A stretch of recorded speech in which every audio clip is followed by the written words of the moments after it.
Let's jump over to you. What's your name? Hey Kevin, my name's Keith. Give it up for Keith. Keith is next. I've been coming to see you since 2013, checking out your thing in Hall H. This thing? Then. Yeah. Oh my God, thank you. You're the one. Oh.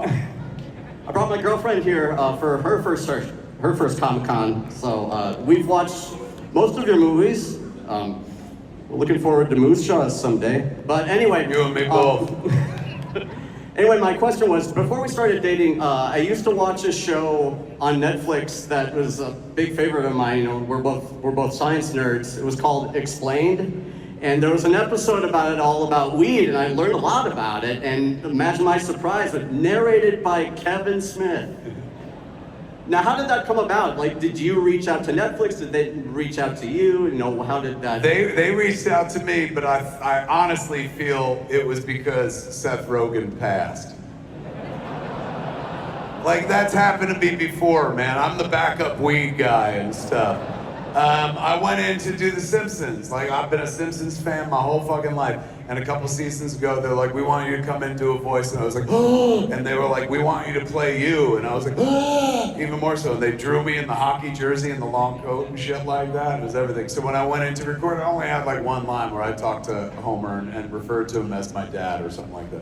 So while I was in there, I met the people, the director of the episode and people recording me and stuff. And I was like, kids, I can't thank you enough for doing this. I'm like, well, we're honored to have you. And I was like, well, it's very sweet of you to say, but who passed for me to be standing there? They're like, what? And I was like, I got this call like 2 days ago. So I get the feeling that somebody passed. Like, no, you were the first choice. I was like, it was Seth Rogen, was it? And they go, yeah. So I'm kind of used to that sort of thing. But they reached out and they were like, would you like to narrate the episode? And I love the sound of my own voice. So I was like, absolutely. And I thought they were offering me the series. So I was like, ooh, what's next? And they're like, we just want you to do weed, that's it. But yeah, it's on, is it still there on Netflix? I know they dip shit out sometimes, but it might still be there. It was totally fun to do. And I snuck it on my wife one night, man. Scrolling through fucking Netflix, like, what do you want to watch? I was like, well, there's this program that sounds kind of informational and stuff. Let's watch it. Oh, there's one about weed. It's only 15 minutes. Let's watch it. I pressed play and fucking all of a sudden she heard my voice. She was like, what the fuck? I got to do that one other time too. We love a show on history called The Food That Built America. Such a fucking amazing show. And we were watching it for catching up on all the seasons of that. And then I found out a friend of mine who used to make Comic Book Men, the show that we did on AMC. He's in charge of the show. So he's like, I heard you on the podcast blowing up the fucking show. Do you want to be on it? And I said, fuck yeah. So I went and I became one of the people they interview where I'm like, oh man, fucking Hostess cakes. I had those when I was a kid, whatever the fuck. So I didn't tell Jennifer. And so we were watching, like the new season popped up and shit like that. And there was an episode that I was in. I think it was the Target episode. And so I said, oh, they got a new Food That Built America. And it was not the Food That Built America. It was one of the sub-shows, which is like the businesses that built America or whatever it is. The brands that built America. So I said, they got a new Brands That Built America, man. It's about Target. And she's like, all right, let's watch it. I fucking put it on and shit. About 3 minutes in, all of a sudden, a guy who looks suspiciously like me pops up and starts going, oh my God, I love Target, and whatever. My wife's like, what the fuck? And I got so laid that night, man. She doesn't really she tolerates all the Jay and Silent Bob stuff. Even though she's been in those fucking movies and shit, she's like, that's your thing. But every once in a while, I do something that impresses her, and that fucking impressed her, man. She was just like, I can't believe you made it into that world and shit. Yeah, I got sex off of it. Thank you, man. Good talking to you. What's your name, Captain? Hey, Kevin. Hey. I'm Nico. Give it up for Nico. Nico's next. Hopefully, I'm not sure you think this is fucking wild, but you think we actually know we talked to each other back in 2022 at Comic-Con.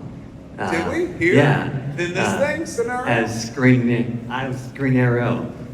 Fucking hey. Yeah. Good seeing you again. Yeah. I was so- probably dressed the exact same way. Same way. I totally So I have a question.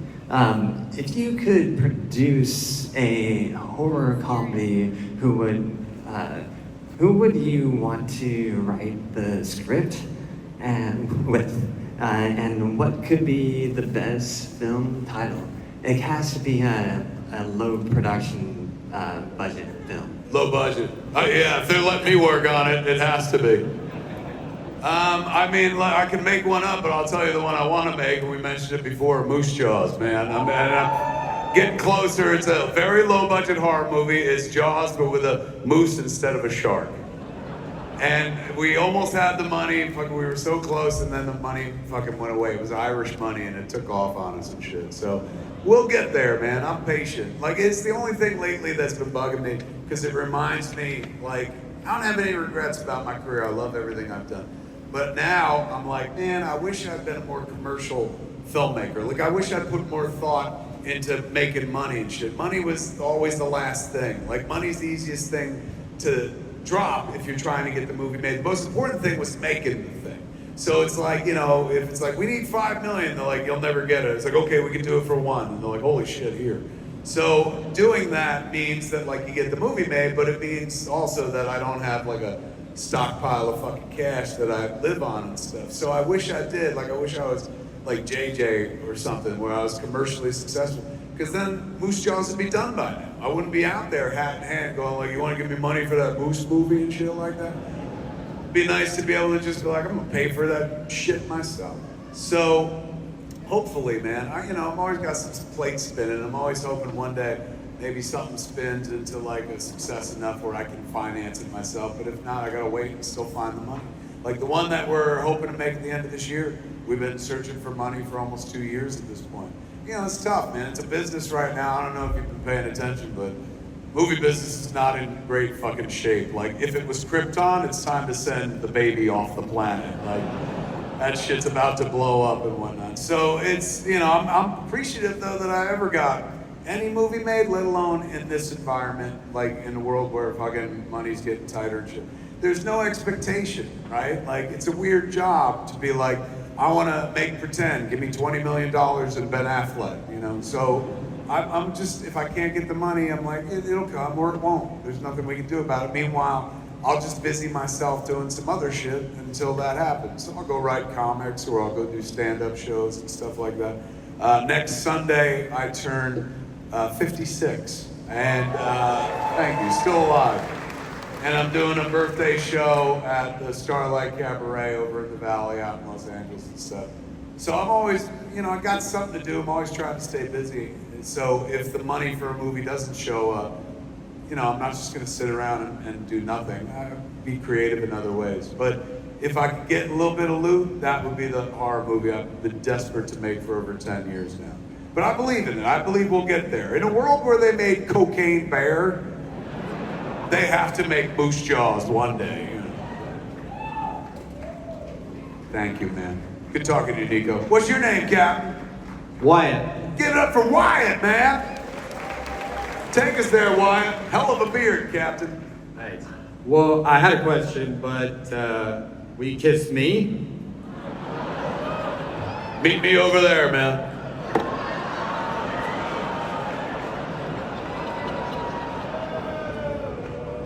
Wyatt,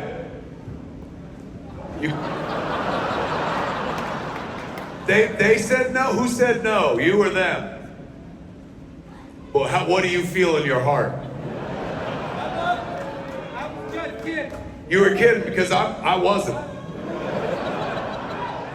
Fair enough. Meet me in the back alley, Wyatt. I have a special kind of kiss for you. Hey! What's your name? Hi, I'm Alberto. What is it? Alberto. What is it? It's Spanish. Okay, but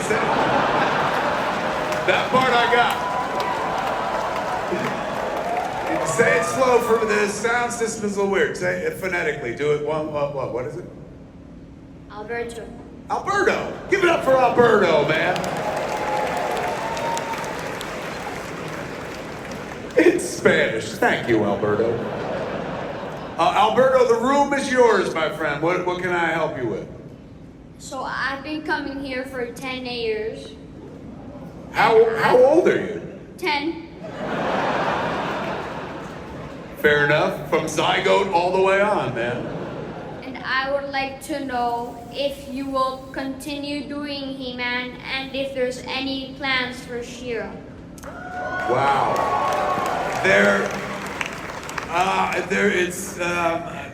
Yes is the short answer. And I was actually supposed to have lunch about it yesterday with some friends of mine who I worked with on the first go around of Masters of the Universe and stuff. Because there's a way we can do the story, finish what we started with Masters of the Universe, and tell the She-Ra story, because that's what we were leading up to, is bringing She-Ra into it. So the short answer is yes, it's coming, man. But there are some people in this world who would rather I had nothing to do with it. I heard from them online when I made it the first time. They were very vocal and stuff. So I will step cautiously if I do it again. But I think you're going to see that She-Ra story. Thank you, Alberto. What's your name, Captain? Carlos. Give it up for Carlos, man.